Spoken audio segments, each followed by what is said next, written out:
Hai, welcome back to Voice of Orang Kreatif.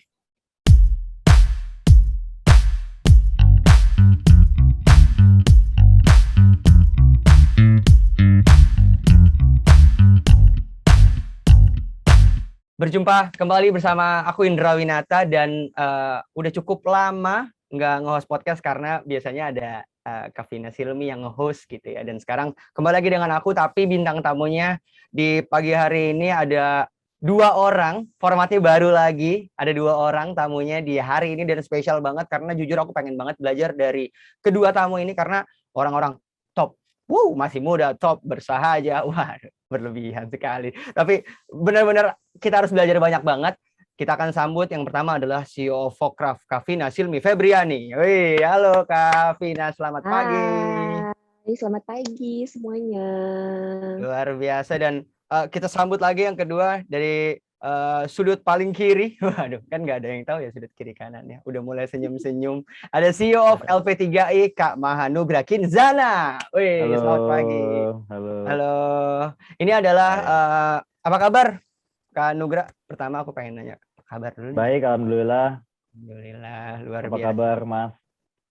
Baik, alhamdulillah, Kak Nugra. Kak Nugra nih ini ya, udah terlihat dari backgroundnya sangat gemar membaca buku. Ya, kalau kita geser ke sini ada, aku juga banyak buku-buku ya, buku gambar semua. Wah, bercanda mulu. Mantap. Ini CEO loh dua-duanya loh, aku nggak boleh bercanda mulu loh. Dan ini baru banget, aku ingin terima kasih juga untuk Kavina dan juga Kak Nugra yang rela-rela pagi-pagi ya jam 07.09 kita sudah mulai syuting ini. Luar biasa. Luar biasa. Jadi di podcast kali ini, di Voice of Orang Kreatif episode ini, kita tuh pengen ngobrol soal karena ada kolaborasi yang megah banget ya. Kolaborasi The New Powerhouse di dunia pendidikan antara Fokraft dengan LP3I melalui LSCE. Kita bakal ngobrol-ngobrol lebih dalam lagi kepada 2 tamu yang spesial ini. Tapi aku pengen mulai dari Kavina dulu. Aku pengen nanya sama Kavina, kenapa pada akhirnya nih Kavina ya, dari yang aku sudah di Fokraft mungkin hampir setengah tahun nih Kavina nih, dan pada akhirnya Fokraft dan LP3I memutuskan untuk berkolaborasi. Mungkin Kavina boleh menjawab. Udah setengah tahun ya, Andra ya? Iya, aku udah setengah tahun, Kak. Luar biasa. Nge-host di sini udah setengah tahun. Gak kerasa ya. Iya. Sorry, out of topic. Iya, kenapa? Karena sebenarnya gini, kalau Fokraft sendiri prinsipnya tuh sangat senang berkolaborasi ya. Apalagi kalau di kolaborasi itu kita bisa belajar bareng gitu ya. Ya. Jadi antar pihak bisa saling belajar lah tuh sama lain gitu, karena kan nobody's perfect ya, pasti kita ada kelebihan kekurangan. Jadi itu really great kalau misalnya kita memang berkolaborasi dengan pihak lain dan bisa saling belajar untuk akhirnya nanti bisa menjadi lebih baik lagi gitu masing-masing ke depannya, seperti itu. Nah, terutama dengan institusi atau pihak-pihak yang memang punya satu visi nih gitu. Dan di LP3I ini ya alhamdulillah setelah ngobrol-ngobrol memang ternyata visinya sama, jadi kita pengen sama-sama mengembangkan pendidikan Indonesia gitu.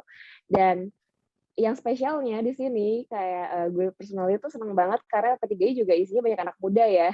Jarang banget gitu anak muda ngomongin pendidikan gitu. Jadi kayak oh my god, kayak ada apa ya? Ada anak muda yang sama-sama satu visi di pendidikan, terus kayak vibes-nya juga mirip-mirip sama kita gitu ya. Jadi ya happy banget sih gitu. Dan mungkin itu ya awalnya yang mendasari kenapa kita pengen kolaborasi dengan LP3I gitu. Itu sih. Karena banyak ya sekarang yang anak muda yang justru concern nih soal pendidikannya kan. Jadi itu yang menjadi semangat awal dari kita yang masih muda-muda untuk lebih perhatian lagi sama pendidikan di Indonesia khususnya. Tapi sekarang aku pengen geser ke Kak Nugra dulu nih, Kavina nih. Tadi Kavina udah menyebutkan soal LP3I banyak anak mudanya, dan LP3I udah cukup lama berdiri di Indonesia gitu kan, menjadi salah satu pilar pendidikan, edukasi di sistem pendidikan di Indonesia. Tapi boleh dong Kak Nugra diceritakan mungkin ya sedikit banyak soal LP3I kita sebelum akan nanti lanjut lagi ngomongin yang lebih lanjut gitu. Silakan Kak Nugra. Oke, thank you Mas Indra dan selamat pagi Mbak Vina ya. Thank you banget udah diundang di podcast ini. Langsung menjawab pertanyaannya ya. Jadi LP3I itu udah ada dari tahun 1989 Wow. gitu ya. Dulu dengan tujuan untuk mengeradikasi pengangguran sebetulnya. Jadi Oke. dari awal berdiri itu emang udah dibentuk oleh founders kita supaya kita bisa memberikan pendidikan yang bisa membuat orang itu siap kerja. Oke. Jauh sebelum hari ini banyak sekali yang ngomongin link and match, sebelum orang ngomongin setelah lulus ditempatkan kerja dan lain-lain, Ya. itu founders kita itu lumayan magical gitu pikirannya. Udah bisa mengenvision itu dari dulu, dan ya sampai sekarang kita sebetulnya cukup konsisten dan istiqomah di jalur itu ya, apalagi di pendidikan vokasi. Dan hari ini kita punya kurang lebih 40 cabang di 22 provinsi seluruh Indonesia. Dari yang paling barat itu ada di Banda Aceh, dan yang paling timur ada di Kupang. Timur nanti nambah satu lagi minggu depan, peresmiannya yang di Bali gitu. Dan kita punya beberapa business unit di dalam unit pendidikan di dalam LP3I, termasuk perguruan tinggi dan juga pendidikan vokasi 2 tahun siap kerja. Kita juga punya education technology platform kita punya prototyping lab, dan juga kita punya badan sertifikasi profesi dari BNSP. Kira-kira gitu Mas, gambaran sedikit tentang LP3I. Berarti di tahun 1989 ya Kak Nugra ya? Bahkan itu jauh sebelum aku ada di dunia ini ya. Sudah langsung ada sebuah platform yang memang fungsinya adalah niat awal misinya adalah untuk menurunkan pengangguran tadi ya Kak Nugra ya. Ya, betul. Dan sekarang berarti kan dari tahun 1989 sampai tahun 2021 udah banyak banget tadi yang Kak Nugra sebutkan, ada penambahan-penambahan, ada improvement mulai dari produk yang tadi prototype lab, terus juga tadi juga ada yang education technology juga, ada edtech juga gitu ya. Itu berarti udah mulai banyak nih dari LP3 sendiri udah mulai juga engage dengan keadaan yang sekarang. Apalagi 2 tahun terakhir, kita bisa ngomong hampir setahun atau 2 tahun terakhir ya, pandemi hits Indonesia so hard gitu kan. Dan itu ngaruh ke berbagai sektor, mau bisnis, mau pendidikan, mau apapun itu. Dan aku pengen nanya dulu sama Kak Nugra. Tadi Kak Nugra juga sempat ngomong soal edtech, terus juga ada prototype lab, ada badan sertifikasi juga. Apa tantangan yang Kak Nugra hadapi gitu untuk mengembangkan LP3 di dalam masa pandemi? Good question. Jadi gini, kita itu sebetulnya udah mencanangkan transformasi ini 1 tahun sebelum pandemi datang, 2019 tepatnya. Wow, dan di situ kita berikhtiar untuk mentransformasi secara full LP3I, terutama di produk, layanannya, kurikulum pendidikannya, sampai dengan pilar-pilar bisnis lainnya. Tiba-tiba pandemi datang gitu kan ya, 2020. Betul.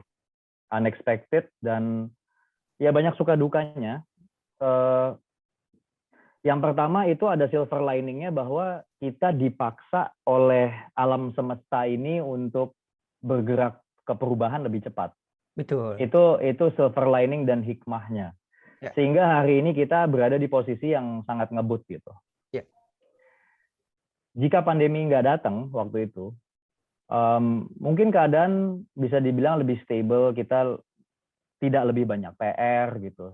Namun saya memprediksi flywheel perubahan transformasi itu mungkin sedikit lebih lambat bergeraknya. Betul. Gitu. Ya, jadi all in all, dan kami pun juga jadi melihat banyak masalah ya di dalam pendidikan kita, baik itu secara kitanya internal secara LP3I, apa yang selama ini kita tawarkan ke masyarakat, maupun apa yang menjadi peraturan pemerintah terkait dengan kurikulum yang wajib kita deliver ke masyarakat. Itu kita jadi melihat banyak loophole, bisa dibilang seperti itu. Gitu. Contohnya, ketika kita ngomongin kurikulum Indonesia yang original, itu belum terlalu membicarakan tentang future skills. Misalnya gitu ya. Iya. Jadi kalau kita hanya menjalankan apa yang pemerintah minta, itu di situ ada gap kompetensi yang seharusnya diajarkan ke anak-anak kita, supaya anak-anak ini ketika dia lulus bisa mendapatkan pekerjaan yang sifatnya relevan untuk hari ini dan juga tahun-tahun mendatang. Oke. Nah, kita mencoba memapping gap-gap itu ada di mana dan kita isi. Ya. Kita isi dengan produk-produk kita. Hence keluarlah ya ada attack kita yang namanya Accelerate, gitu ya. Oke. Ada prototyping lab kita yang namanya LP3I School of Creative Economy. Ada yang namanya CBX, kepanjangannya Career Building Experience, untuk membantu anak-anak ini ditempatkan kerja ke pekerjaan yang premium, Mas, gitu. Oke. Jadi kita dengan tujuan kita untuk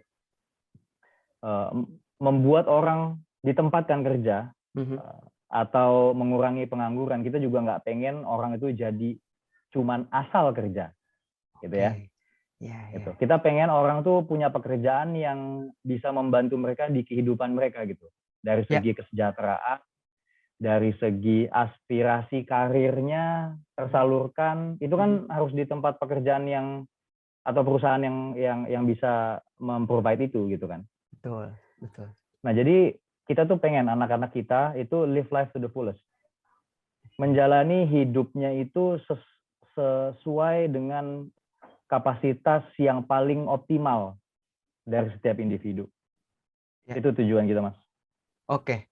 Wow. Berarti dari tahun 2019 memang sudah terlihat ada visi untuk bikin produk-produk yang tadi, ada mulai CBX, ada LSCE, terus juga ada Accelerate, itu dari 2019 kan, Nugra? Iya, betul. Wow, sprintnya cuma 1 tahun 2 tahun ini ya? Ya, luar biasa. Sprintnya 1 tahun 2 tahun ini, betul. Luar biasa. Tapi memang tadi silver lining yang sudah Kak Nugra bilang, sebenarnya wacana ini udah dari 2017, mungkin 2017, 2016 ketika kita harus siap dengan disruptive era. Dan kemudian semuanya itu benar-benar digambarkan dengan pandemi, hits hard around the world gitu kan. Jadi kita harus cepat dan harus mikirnya juga, eksekusinya juga tahu nih solusinya dari apa, dari masalah ini, dan begitu cepatnya gitu ya kayak yang tadi Kak Nugra bilang. Dan tadi Kak Nugra juga udah sampaikan kalau misalnya LP3I udah punya beberapa yang sifatnya dari offline, yang awal offline ada 22 provinsi LP3I sendiri, dan sekarang udah merambah ke dunia digital. Dan Fokraft dari awalnya digital. Kalau aku pengen nanya soal ke Kavina juga, tantangan yang Kavina hadapi di Fokraft gitu ya Kak. Mungkin ketika mengembangkan Fokraft apa yang Kavina rasakan gitu? Dan tim Fokraft. Tantangan saat pandemi atau tantangan sebelum pandemi? Saat pandemi, Kak. Keseluruhan. Ya. Pandemi, oke. Sejujurnya justru kalau buat Fokraft itu di masa-masa pandemi ini justru kita mendapatkan banyak berkah ya sejujurnya. Itu harus diakui gitu. Betul. Dan memang kita harus bersyukur gitu ya about that gitu. Jadi memang kenyataannya justru malah seperti itu gitu. Berkah dari mana? Pertama dari, kalau kita ngomongin bisnis, kita ngomongin revenue ya. Jadi kayak dari source of revenue, income-nya juga naik gitu ya. Secara cash flow juga jadi bagus justru di masa pandemi gitu. Dan I don't know, tapi kayak di pandemi ini kan kayak kita kan WFH, terus kayak meetingnya jauh gitu ya. Tapi result-nya ternyata komunikasinya jadi jauh lebih efektif gitu. Karena mungkin pas meeting Zoom kita langsung kayak, oke, topiknya apa, agendanya apa, langsung to the point, terus beres gitu ya. Jadi secara komunikasi juga memang jadi jauh lebih efektif, jadi tim juga jauh lebih produktif gitu ya. Gitu. Jadi lebih banyak berkahnya justru ya di masa pandemi ini. Tapi mungkin yang agak kepikiran gitu ya, kalau dipikir-pikir gitu, lebih ke bonding timnya aja sih, karena kan kita WFH ya, jadi oke nih kita produktif, kita efektif, wah kerja ngebut banget, cepet banget gitu kan ya, grafik tuh naik cepet banget gitu, tapi tetap ya kita kan manusia gitu ya, nggak bisa cuma kerja doang gitu. Dan gue kan pengennya company ini tuh bukan hanya perusahaan tempat kita semua bekerja mencari nafkah terus kerja, hustler, just that, not that gitu kan. Gimana caranya company itu bisa jadi keluarga buat semua tim Vokraft gitu. Tapi ya kekeluargaan itu, rasa bonding, rasa apa ya, rasa memiliki teman-teman seperjuangan dan kayak ya kayak punya saudara kedua gitu ya. Itu baru bisa Betul, didapetin ketika memang kita kerja bersama-sama kayak WFO gitu ya. betul. Gitu sih. Paling itu yang agak kepikiran ya, lebih kayak bonding keluarga di antara kita. Tapi ya kita juga lagi merencanakan itu kan, karena kita akan mulai WFO ya Desember. Senyum Iya, deh Indra. iya, Ya gitu sih. Tapi kalau generally secara bisnis justru ya kita harus mengakui dan bersyukur ya kalau memang di masa pandemi ini malah lebih banyak berkahnya. betul, betul. Tapi mungkin juga aku ngebantu Kak Vina juga untuk ngelurusin ini. Mungkin takutnya nanti dipelintir sama orang-orang informasinya kan kalau pandemi datangin berkah. Sebenarnya selalu ada keberkahan di setiap ada permasalahan gitu kan. Karena abis hujan Yes. dan deras pun ada pelangi gitu. Yang Hmm, menjadi PR kita adalah gimana caranya ketika lagi hujan ini, apakah kita mau nunggu sampai pelangi datang atau kita cari pelanginya ada di mana? Kan sebenarnya kayak gitu ya kayak. betul. Jadi tadi yang Kak Nugra juga udah sempat mention, Kak Vina sempat mention, sebenarnya adanya di diri kita nih. Kita pengennya melihat masalah ini seperti apa. Karena yang diuntungkan, bukan yang diuntungkan ya, maksudnya bukannya tidak empati, tapi ada berkah-berkah kayak misal ada orang yang punya usaha obat, alhamdulillah ketika revenue naik, banyak yang beli obat dan segala macam, itu kan juga menjadi berkah tersendiri. Dan juga ada orang-orang yang introvert gitu ya, nggak mau punya nikahan yang diundang banyak orang, yang diundang cuma 30 orang, sisanya lewat Zoom, kan itu juga berkah buat orang itu kan. Yeah. Jadi kayak ada keberkahan sendiri sebenarnya yang kita bisa cari dari setiap masalah, bukan hanya pandemi aja tapi setiap masalah. Dan ngomongin soal tantangan yang tadi Kak Vina juga udah hadapin, Kak Vina melihat ada aku pengen tanya juga soal opportunity yang tadi udah aku sampaikan juga, mungkin dari Kak Vina pengen menyampaikan nih Kak, opportunity yang Kak Vina lihat khususnya di dunia pendidikan ini ketika ada tantangan yang tadi. Oke, mungkin kalau tadi kan gue lebih mentionnya tantangan about kita as a team ya gitu. Yes. Tapi sebenarnya kalau kita nge-capture pandemi ini sendiri gitu ya sebenarnya, dan specifically di dunia pendidikan gitu, ya karena pandemi ya orang-orang jadi banyak yang prefer untuk belajar online gitu ya. Jadi ya opportunity-nya adalah gimana caranya kita sebagai pelaku pendidikan, penggiat pendidikan ya bisa bertransformasi untuk bisa menyajikan pembelajaran online seperti itu sih. Tapi kan sekarang juga pandemi udah lumayan, maksudnya di titik sekarang ya, itu kan udah lumayan menurun kurvanya. Menurun gitu ya. Yes. Gue nggak bisa bilang membaik 100%, cuman kayak menurun. agak tolerable, agak menurun lah gitu ya. Kayak jadi kalau kita ngomongin right now, posisinya opportunity-nya kayaknya udah mulai masuk ke blended learning gitu. Jadi jadi penggiat-penggiat pendidikan di sana juga yang gue tahu juga sekarang semuanya lagi mencoba untuk mengemas metode blended learning di mana kita menggabungkan online learning dan offline learning gitu. Dan I think in the future memang blended learning itu yang lebih efektif sih, karena ya online learning itu bisa mempersingkat mempersingkat proses pembelajaran gitu ya, yang wah tadinya lama gitu jadi lebih cepat karena kan ya self paced learning, kayak kita bisa kapan aja segala macam gitu ya. Dan di mana aja gitu, jadi kayak punya nggak terbatas dengan ruang waktu dan lain-lain lah, jadi itu bisa mempercepat proses pembelajaran. Tapi tetap yang namanya manusia itu kadang butuh ketemu entah sama guru atau sama temennya gitu ya, just for discuss atau sharing about their perspective gitu. Oh, gue habis belajar ini tapi kayaknya gue tuh masih ada yang ngeganjil gitu, kayak pengen dibahas, discuss gitu kan, gitu. Nah, discussion, sharing itu ya paling pas didapatkan ketika kita bertemu ya dengan orang lain. Jadi memang in the future sih, from right now, sekarang titiknya orang-orang penggiat pendidikan lagi ngembangin blended learning. In the future memang blended learning itu yang akan menjadi metode yang dirasa paling tepat ya untuk negeri kita. Amin. Sebenarnya yang tadi Kak Vina bilang kan, maksudnya ada blended learning ini gitu ya, yang dibutuhkan sama anak SMA mungkin kan nongkrong ya Kak ya, yang mereka tidak dapatkan nih saat ini nih. Iya kan? Aku kalau flashback zaman SMA, ketika aku zaman SMA atau misalnya aku SMA tapi pandemi, kayaknya aku bakal kayak udahlah nggak mau sekolah gitu. Dan poinnya adalah ketika ke depan kita melihat bahwa nggak cuman OTT untuk nontonnya Netflix, Disney Plus, nggak cuman yang video on demand, tapi study on demand gitu ya. Kita bisa belajar berdasarkan apa yang kita suka gitu kan, yang tadi juga Kanugra sempat mention juga dan Kavina sempat mention juga. Kanugra, aku pengen nanya sama Kanugra soal pengen bertanya bagaimana Kanugra tadi dari Kavina juga udah sempat mention juga melihat opportunity seperti apa. Kalau Kanugra sendiri melihat pendidikan Indonesia ke depannya seperti apa, Kak? Oke. Wow, ini jawabannya menarik nih. Pertama gini Mas, fact gitu ya. Tekken Asia tuh ngeluarin research tentang education sektor di Indonesia. Dan di ranking tuh di ASEAN nomor 1, 2, 3 sampai dengan terakhir. Kita nomor 9 Mas. Negara ASEAN ada berapa? 11. Ya. Jadi kita bontot.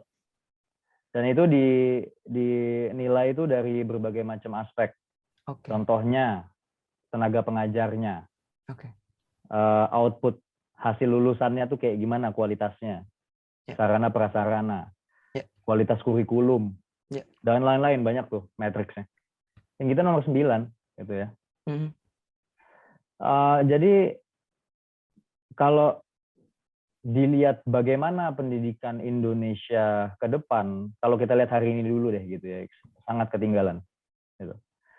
Dan kita tahu persis bahwa the main engine of a country's economic growth itu sebetulnya ada di, kalau melihat dari root-nya itu ada di manusianya. Betul. Ya. Betul. Jadi kalau kita tidak bisa memperbaiki sistem pendidikan kita untuk bisa lebih berkualitas sehingga bisa menjadi sumber daya manusia nantinya, menghasilkan sumber daya manusia yang mumpuni untuk membantu men-scale economic growth negara ini, ya itu sangat bahaya. Kita akan gini-gini terus gitu. Ya. Betul. Saya ambil contoh misalnya Korea. Korea kan dulu sempat terpuruk banget ya. Betul. Cuman what they have become today is actually by design. Gitu. Dan by design itu diindus melalui pendidikan. Jadi ada satu buku namanya The Second Wave kalau nggak salah. Itu ngebahas gimana Korea itu menjadi Korea yang what we know today. Sekarang kalau kita lihat, kita ke negara manapun, itu pasti ada kultur Koreanya. Either itu makanannya, Betul. mobilnya, handphonenya, atau entertainmentnya, gitu. Yeah. Itu by design, Mas. Itu by design. Dan itu diindus dari early education, bahwa, lu kalau misalnya, contohnya gini saya gitu, saya kebayang gurunya ngomong, lu kalau mau jadi orang Korea, lu harus membawa karya-karya Korea keluar, kayak gitu. Nah, kita kan nggak punya itu. Kita belum punya. Nah, jadi ngelihat pendidikan Indonesia nantinya harusnya diarahkan ke sana. Dibenerinnya dari mana? Dari ekosistemnya semuanya, gitu. Kita nggak cuma ngomongin kurikulumnya aja. Kurikulum is one thing, for sure harus dibenerin. Dan Mas Nadiem itu perlahan-lahan sudah mengadop sistem di luar yang efektif dibawa masuk ke Indonesia. Itu udah benar, gitu ya. Tapi nggak stop di situ. Kita harus reskilling lagi guru-guru kita, gitu ya. Kita harus reskilling lagi approach kita secara pedagogi ataupun pelajaran aplikatif, gitu kan. Dan lain-lain banyak sarana prasarana. Kita ngomongin kampus vokasi, coba kita lihat kampus vokasi yang lab untuk prakteknya bener tuh ada berapa banyak gitu. Betul. Sarana prasarana jadinya. Betul. So the whole ecosystem ini menjadi key factor untuk bisa memperbaiki pendidikan Indonesia dan menghasilkan output yang lebih baik gitu. Oke, contoh kita lihat deh sekarang. Kenapa kita ketinggalan tuh bisa dilihat dari the number of expats working for startup companies di Indonesia. Udah gitu startup companies-nya startup Indonesia lagi misalnya gitu. Ya, betul. Ya. Kenapa nggak orang kita aja? Gitu. Ya kan? Ya. Mereka datang ke Indonesia digaji 3 kali lipat, 4 kali lipat lebih besar daripada pekerja di Indonesia. Kenapa nggak kita aja yang digaji gede? Yang gitu. Betul. Nah, I think this country in terms of the output of the alumni gitu ya, itu butuh more strategic thinkers, creative thinkers, innovators. Jadi kalau saya lagi kasih keynote gitu ya buat anak-anak LP3I, saya selalu bilang gitu, Indonesia doesn't need more admins. Indonesia doesn't need more secretaries. But what we need is more strategic thinkers, innovators, and creative thinkers gitu Mas. Nah jadi itu satu lagi gitu, kalau kita ngelihat dari jenis pekerjaan yang dibutuhkan banget gitu sama negara ini, kalau di Google tuh, itu jenis pekerjaannya udah baru-baru semua tuh Mas. Betul. Ada maybe 10-25 list of pekerjaan yang bakal ngetop gitu. Itu ya kita harus bisa memfasilitasi future skills itu gitu. Baik itu misalnya aja deh UI UX design, habis itu data analyst gitu kan, habis itu modern project managers, banyak nih sebenarnya gitu.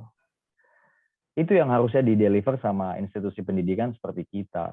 Jadi jangan sampai kita meluluskan orang masuk ke tempat pekerjaan itu dia masih istilahnya masih blank gitu. Kita nggak mau sebenarnya. Ya, betul. Nah, dan saya setuju banget tadi itu sama Mbak Vina gitu ya. Kalau misalnya kita bergantung ke fully online learning, that's not the answer. Oke. Karena faktanya, ini fakta lagi ya. Ya. People, individuals learn and is being developed. 70%-nya itu dari socio-cultural learning. Oke. Socio-cultural learning itu kita belajar langsung sama guru kita, mentor kita, coach kita, peers kita. Itu ngaruh banget tuh. Ya kan? Betul. Terus berkomunitas, ikut BEM, ikut organisasi ini, itu kepanitiaan, itu semuanya tuh yang mendevelop kita as a person. Betul. Itu komprehensif 70% dari pembentukan manusia. Nah, 30%-nya dari mana ya? Dari buku gitu ya. Buku berarti ekuivalen dengan video gitu ya, dengan ya whatever it is yang sifatnya tuh materi gitu. Betul. Nah, jadi ya this is what we are trying to build gitu di LP3I. Yes, it's true that the education scene is a bit shifting to the online side gitu ya. But we also don't believe in fully online gitu. Oke. What we believe is in a very proper hybrid learning. Jadi sama nih sebenarnya senada kita tujuannya gitu ya. Dan itu mohon banget jangan dilupakan sisi hybrid learningnya itu, karena that offline part itu betul-betul yang what actually matters for our young generations di negara ini. Betul. Pernah nggak sih dengar if you hang out with 5 lazy people, you'll be the 6th lazy person. Yes. If you hang out with 5 very smart and billionaires gitu misalnya, you'll be the 6th person gitu. Jadi ya itu interpretasinya ke situ gitu. Jadi you have to belong to a socio-cultural community sehingga itu community yang akan ngebentuk. Betul. Ya. Bahkan selain ngebentuk itu juga kita butuhnya yang namanya koneksi ya Mas ya. Itu silver lining juga tuh. Karena kalau kita nggak ketemu jadi short attachment, terus ya udahlah dia cuma teman kerja aja atau teman aja gitu, nggak yang sampai naik levelnya jadi sahabat atau bahkan jadi teman diskusi yang tadi Kak Nugraha udah bilang kan, udah sempat mention juga. At the end of the day yang bantu kita koneksi kita sih ujung-ujungnya. Betul. Iya. Betul. Karena mau sepintar apapun bakal kalah sama orang dalam ya Kak Nugraha kan ya. Jadi kayak kita udah punya skill, terus juga kita punya koneksi, itu yang menjadi poinnya. Itu menjadi orang poinnya. dalam ya bahasanya ya. Sama ya, skillnya. The more friends we have, the more beneficial it is for us. Gitu. Betul.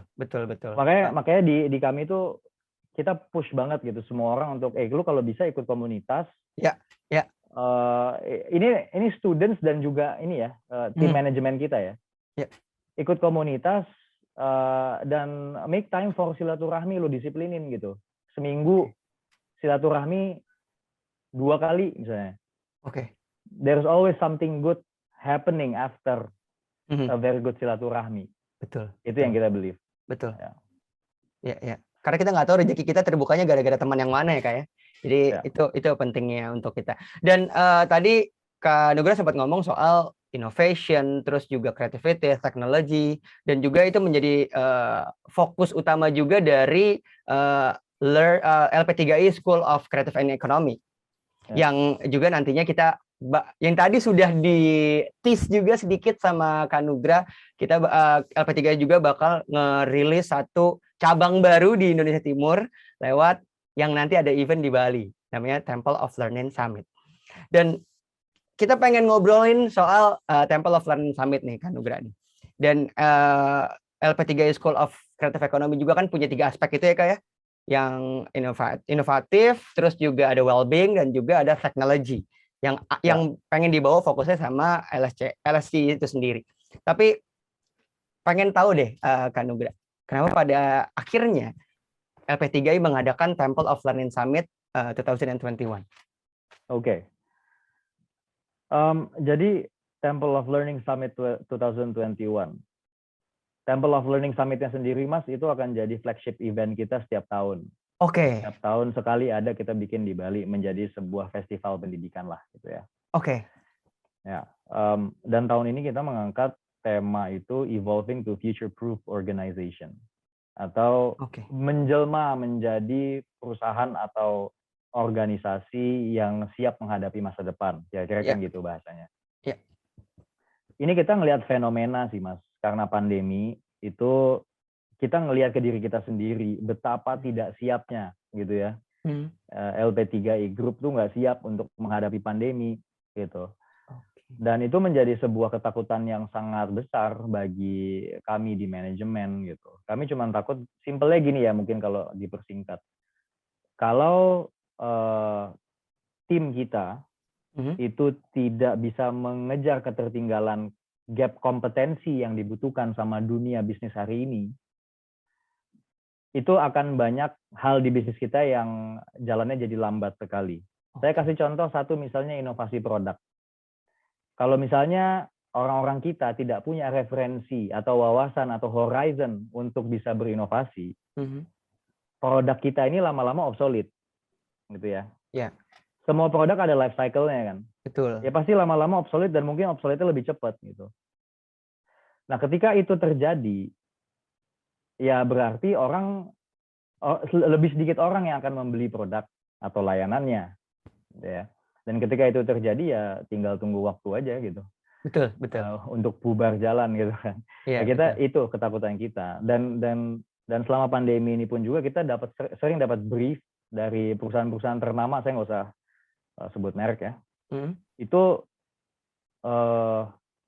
mereka pun juga mensinyalir bahwa mereka kesulitan sebetulnya untuk mengejar gap kompetensi ini gitu. Ini ada perusahaan satu, klien kita, kita trainer mereka lah untuk human resource mereka.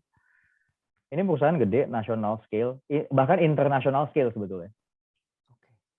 Jualan produknya jualan produk teknologi lagi. Appliance gitu ya, tech based hardware gitu. Tapi briefnya adalah, Mas, boleh nggak middle manager ke senior managers kita itu dilatih untuk bisa berpikir inovatif? Saya kaget di situ. Karena saya pikir perusahaan setop kalian harusnya pemikirannya udah inovatif dong gitu. Tapi ternyata enggak, ya kan? Nah, jadi fenomena ini membukakan mata kita bahwa ya kalau perusahaan stop mereka aja masih kebingungan di situ, apalagi yang lain yang bahkan yang jenis usahanya itu bukan di ranah teknologi, gitu kan? Betul. Ini there's a huge problem di situ. Plus kita nemuin satu research yang menarik dari Harvard Business Review, dia bilang di tahun 1960-an itu rata-rata umur company 50 tahun, Mas.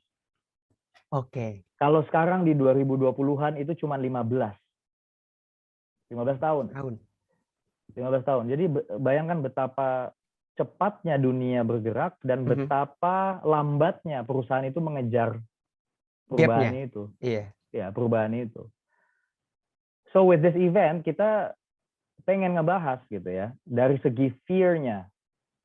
Kita pengen bikin participants itu berpikir, sebenarnya organisasi atau perusahaan yang sedang saya manage atau saya pimpin itu ada di mana sekarang, Oke.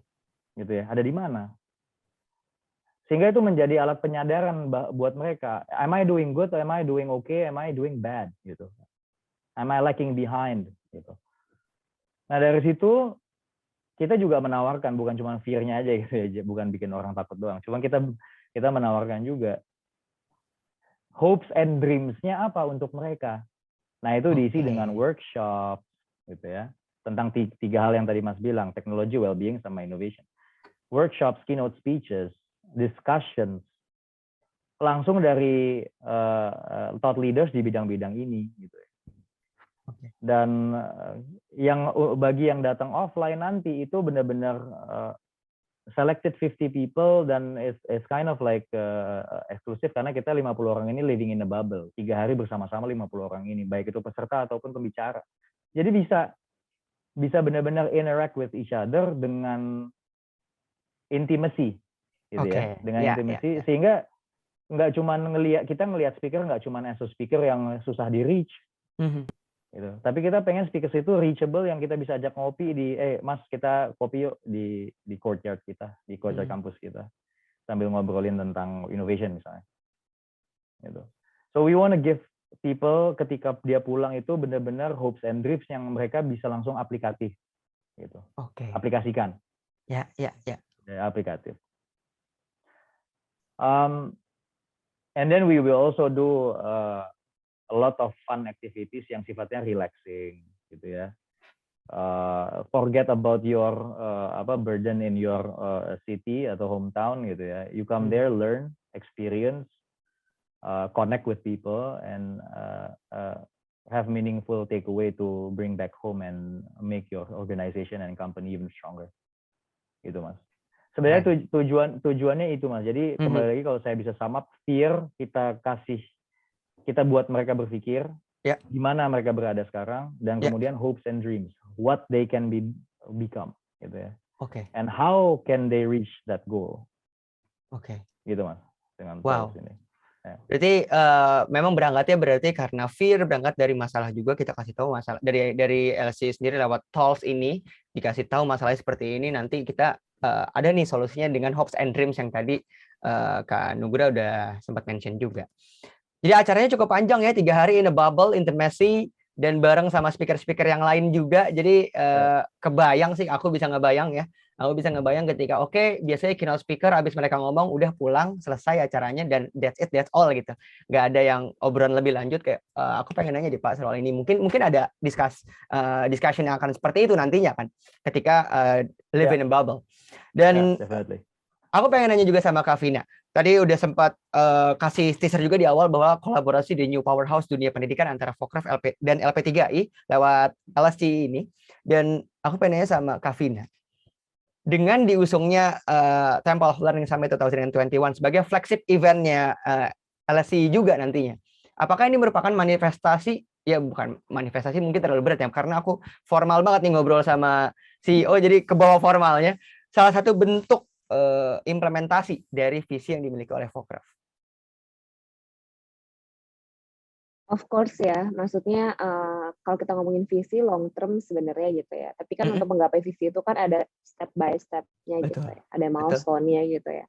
Dan kayak salah satu milestone, maksudnya ya salah satu milestone-nya itu adalah dengan kita harus support each other dengan pihak-pihak lain yang memang punya visi di dunia pendidikan juga gitu ya. Dan selain memang di sini juga karena will be great untuk berkolaborasi dengan LP3I yang memang punya visi yang sama dengan kita, eventnya sendiri memang itu menarik banget sih gitu. Jadi waktu pertama kali diceritain tentang eventnya seperti apa, konsepnya seperti apa, kayak wah ini tuh learning experience yang menarik gitu, akan menjadi learning experience yang menarik bagi orang-orang yang ikut event ini gitu. Dan ini eventnya detail loh. I mean kayak padahal gue sendiri juga dulu pernah sebagai penggiat event gitu ya. Tapi gue melihat kayak wah event yang sekarang ini Temple of Learning Summit ini memang dipersiapkan dengan super details karena dari first orang peserta join this event sampai akhirnya nanti bye bye gitu ya, selesai gitu, itu semuanya tuh benar-benar details gitu. Kenapa? Karena memang tim pun ingin memberikan experience yang menarik ya selama event ini gitu. Dan experience yang menarik ini itu yang sebenarnya goals-nya kan sebenarnya untuk menjadi learning experience yang menarik gitu nantinya gitu kan. Dan ya kalau kita ngomongin menciptakan suatu konsep learning experience yang menarik, ya jelas lah itu juga salah satu milestone dari dari Fokraf ya, untuk bisa menunjukkan visi kita ke depannya gitu. Oke, jadi salah satu dari visi untuk menuju kita mengimplementasikan misi itu juga dengan cara bikin experience yang seru juga dan menarik yang akan dilaksanakan di TOLS 2020 and 21 ini ya, Kak Vina berarti ya? Of course, karena ya proses pembelajaran tuh memang nggak bisa nggak menarik, karena kalau nggak menarik orang harus belajar. Betul. Gitu kan, tapi manusia juga bosenan gitu ya. Jadi kayak kita juga harus terus berinovasi untuk bisa create learning experience yang menarik itu, disesuaikan dengan zaman dan audiensnya sekarang generasinya lagi sukanya seperti apa gitu kan. Ya ini tuh part of that gitu, karena walaupun ini bentuknya event ya kalau di awal ini gitu kan, 3 hari gitu, tapi itu cukup merepresentasikan about gimana sih learning experience yang menarik kira-kira in the future seperti itu. Wah, keren. Apalagi tadi dari Kak Nugra sendiri bilang dari kolaborasi ini pengen bikin yang namanya fully hybrid. Fully hybrid, tapi ada kalimatnya adalah di situ yang udah benar-benar fully proper hybrid. Dan kita juga pengen nanya lagi nih sama Kak Nugra soal Temple of Learning Summit 2021 yang bakal jadi flagship event juga. Mungkin aku boleh nanya sama Kak Nugra, apa yang bikin konsep Temple of Learning Summit 2021 ini berbeda dengan acara lainnya, Kak Nugra? Oke. Yang pertama, lokasi kampus kita, jadi Temple of Learning Summit ini kan sebetulnya acaranya milik LP3I School of Creative Economy. Betul. Yang lokasinya di Bali, Jimbaran Hub, gitu ya. Oke. Jadi dari lokasi pun itu udah menjual gitu ya. It's sexy by itself gitu. Yes. Bali mau sampai kapanpun akan jadi destinasi. Ya. Ya enggak? Ya, betul. Destinasi surfing kah? Destinasi resort kah gitu ya, pantai, ada gunung juga di sana. Whatever you can think of di Bali itu sebenarnya ada gitu. Yeah. Nah, jadi if you think of it, LP3I School of Creative Economy ini sebenarnya destinasi untuk edukasi. Oke. Gitu ya. Ya. Jadi angle-nya itu you learn, experience with our amazing project-based learning curriculum gitu. Tapi as well as you have a good time in Bali, whatever you want to do, whatever you like. Mau naik gunung silahkan, mau di pantai silahkan, gitu ya. Mau kulineran juga boleh, gitu kan. Jadi it's a whole package. Itu satu, gitu ya. Jadi nyawa yang kita mau bawa itu is all about learning, networking, relax, and fun di acara ini. Gitu ya. Apa yang berbeda? Saya bisa bilang kadang-kadang tuh kan kita nggak dengerin acara gitu ya, atau orang ngomong itu, saya sebagai audiens saya gitu ya, itu ngerasa yang dibawakan tuh keren banget gitu. Tapi terlalu ngawang di atas, artinya hubungannya sama saya gimana nih? Betul. Atau how can I extract that for my own benefit? Gitu kan? Betul. Sering banget tuh bertanya kayak gitu, terus pulang-pulang, oh ini konsep berarti gitu. Tapi nanti caranya gimana di sayanya harus cari sendiri. Gitu. Betul. Tapi kalau kita ini pengen ngejaga itu, kita pengen bring the topics and also the delivery itu very very close to the audience. Close to the audience, supaya mereka bisa langsung punya take away yang langsung gitu. Gitu ya. Nah, kemudian yang kedua ya tadi gitu ya. Kalau dari segi offline-nya, yang jelas yang kita mau bawa itu 3, Mas. Full intimacy between the delegates dan the speakers. No dichotomy. Oke. gitu ya, antara speakers dan delegates. Tadi tuh, Mas kalau datang nanti bisa colek siapapun speakersnya mau ngajak ngobrol, mereka pasti mau gitu. Gitu Oke. ya. Emang Iya, di briefnya iya. kayak gitu. Ya. Oke. Boleh Di dicolek briefnya berarti. kayak, Boleh ya, dicolek di briefnya. boleh dicolek dan diajak diskusi gitu. Itu briefnya Oke. emang kayak gitu. Oke. Dan ketiga, is a memorable takeaway yang bisa dibawa pulang ke Jakarta, ke kota kita masing-masing. Yes, Gitu. betul, betul. Jadi making an event kan is all about actually creating flow and peak of memories gitu kan. Dan ketika flow dari acara itu secara emosional dipikirin, ada peaknya, itulah yang ngebuat yang datang ke acara itu bakal cerita lagi ke orang-orangnya di rumah. Betul. Contohnya nih, misalnya orang berangkat nonton Tomorrowland di Brussels. Iya. Itu pasti nggak mungkin dia nggak ceritain. Betul, betul. Karena dipikirin kan. Iya. Dipikirin flow-nya. Betul, betul. Gitu. Jadi not every time peak. Tapi ada downtime-nya juga. Which is apa? Misalnya yoga bareng. Oke. Sama semua delegasinya. Habis itu pas sunset kita meditasi bareng. Wow. Gitu. Wow. Tapi ntar malamnya dihajar lagi dengan topik yang buat mereka kayak anjir cengok banget gitu. Misalnya. Ya. Kayak gitu kita atur Mas. Every single detail, minute by minute, session by session. Wow. Itu kita atur. Dan kita mencoba sebaik mungkin mengemulate experience itu ke untuk yang online. Yang nonton lewat GoPlay nanti. Oke. Ya. Berarti ada yang bisa nonton lewat GoPlay ya? Berarti bisa ditonton lewat GoPlay juga? Oke. Ya. Berarti kalau misalnya kita lihat dari sini, dari yang tadi Kak Nugra udah sempat ceritakan juga, benar-benar fully proper hybrid ya. Jadi yang datang ke sana bisa nyolek gitu ya, walaupun aduh batal nih wudunya, udah wudu lagi, misalnya nyolek batal wudunya. Terus juga yang di rumah pun dimanapun bahkan ya, bisa nonton dimanapun, bisa nonton via GoPlay. Ya. Dan dapat experience yang sama untuk mendengarkan keynote speaker, berarti Kak Nugra. We try as best to emulate the engagement.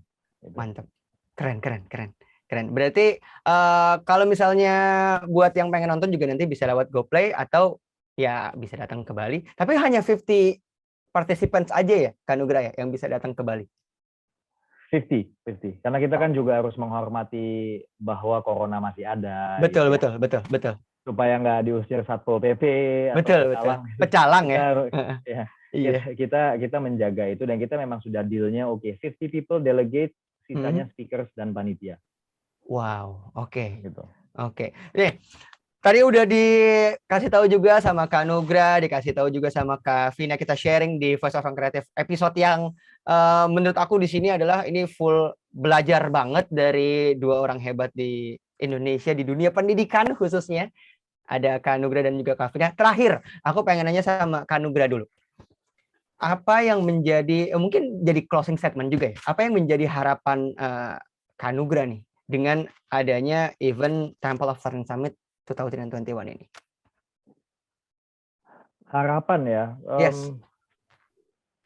Kita harapannya bersama Vocraft ini bisa menghadirkan learning experience yang next generation sebetulnya. Oke. Gitu ya. Dan kita juga pengen bikin teman-teman di profesional maupun itu yang senior atau yang junior itu tuh melek bahwa there is so much to catch up dari segi kompetensi manusianya, dari segi inovasi, bagaimana mereka menggunakan teknologi untuk membuat bisnisnya lebih efisien dan juga memperhatikan well-being karyawannya gitu. Saya sering banget ngobrol sama alumni gitu yang udah kerja, dia bilang saya nggak nyaman Pak kerjanya gitu. Karena A, B, C, D, E, F, G banyak banget alasan dan itu tuh sisinya well-being yang nggak diperhatiin. Ya betul. Kita pengen banyak leaders di Indonesia ini melek untuk hal itu karena semua komponen tadi itu yang akan menambahkan longevity dari atau umur dari perusahaan yang kita sedang atau organisasi yang sedang kita pimpin. Satu lagi key takeaway-nya adalah kita benar-benar pengen dan mendukung banget lebih banyak anak muda yang aspirasinya pendidikan tuh benar-benar terjun ke pendidikan. Betul. Saya tadi senada tuh sama Mbak Vina yang senang banget ada anak muda di pendidikan, kami pun juga ngerasa kayak gitu. Dan ini seharusnya lebih banyak lagi orang muda-muda inovatif kayak kita ini yang masuk ke pendidikan. Betul. Dan memikirkan benar-benar pendidikan supaya tadi yang ranking nomor 9 itu bisa lah naik pelan-pelan kan. Betul. Gitu. Betul. Gitu. Mantap. Itu Mas dari saya. Terima kasih Kak Nugra. Ya. Dan terakhir dari Kavina, mungkin Kavina yang menjadi harapan Kavina dengan adanya Temple of Learning Summit 2021 ini. Oke. Yang pertama ya kalau dari Fokraf dan LP3 ya kita sama-sama ini ya, kita sama-sama belajar untuk menciptakan learning experience yang menarik gitu ya. Ya.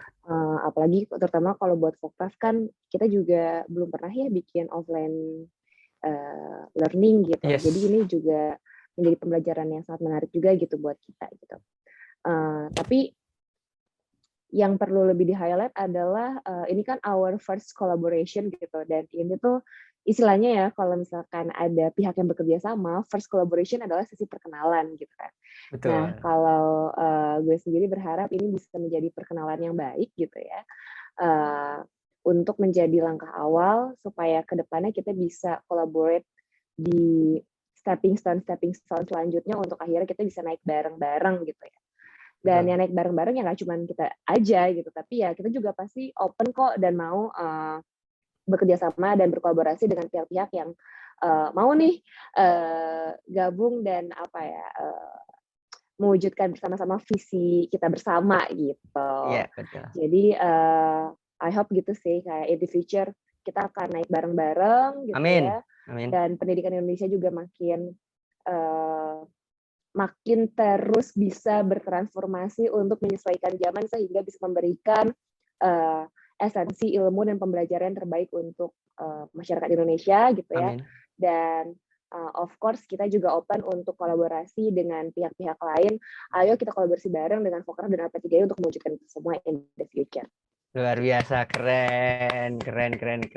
Doanya sangat luar biasa karena apalagi tadi kalau misalnya aku bisa simpulkan ya dari pembicaraan kita di episode kali ini bersama Kak Nugra dan Kavina, mewujudkan pendidikan yang bisa dibilang tadi teknisnya adalah dengan fully proper hybrid, yang mana itu sebenarnya jawaban dari pertanyaan selama ini dari masyarakat Indonesia ya soal pendidikan. Kita butuh pendidikan yang merata. Karena bisa jadi yang terjadi di ibu kota itu beda jauh sama yang terjadi di Indonesia paling timur gitu. Bahkan dengan adanya ini kita bisa bikin pendidikan ini makin merata gitu kan. Karena semuanya udah punya infrastruktur internet yang sama, semuanya juga punya handphone yang sama, jadi atau gadget-gadget yang sama. Jadi kita bisa melaksanakan itu semua dari Sabang sampai Merauke. Terima kasih sekali lagi Kak Vina dan juga Kak Nugra atas kesempatannya. Luar biasa, sukses terus dengan kolaborasinya. Dan terakhir aku juga pengen ingetin juga untuk orang kreatif yang ingin ikut Temple of Learning Summit. Tadi Kak Nugra udah sempat mention juga kalau misalnya teman-teman ada waktu kita pengen nonton, pengen belajar juga soal apa yang nanti bakal terjadi di Temple of Learning Summit, bisa dibeli, linknya ada di sini. Wah, ini editor susah nih, di sini, nggak bercanda. Di sini ya, bisa dibeli. Atau aku juga punya informasi bahwa Fokraf bakal punya tiket yang bakal dibagiin untuk orang kreatif yang juga pengen ikutan berpartisipasi di Temple of Learning Summit 2021. Langsung cek aja di Instagram @Fokraf. Sampai ketemu lagi. Sekali lagi terima kasih Kak Nugra, terima kasih Kak Vina. Sampai bertemu lagi di Voice of Orang Kreatif. Jangan lupa like, comment, subscribe. Bye-bye. Terima kasih. Thank you. Dadah.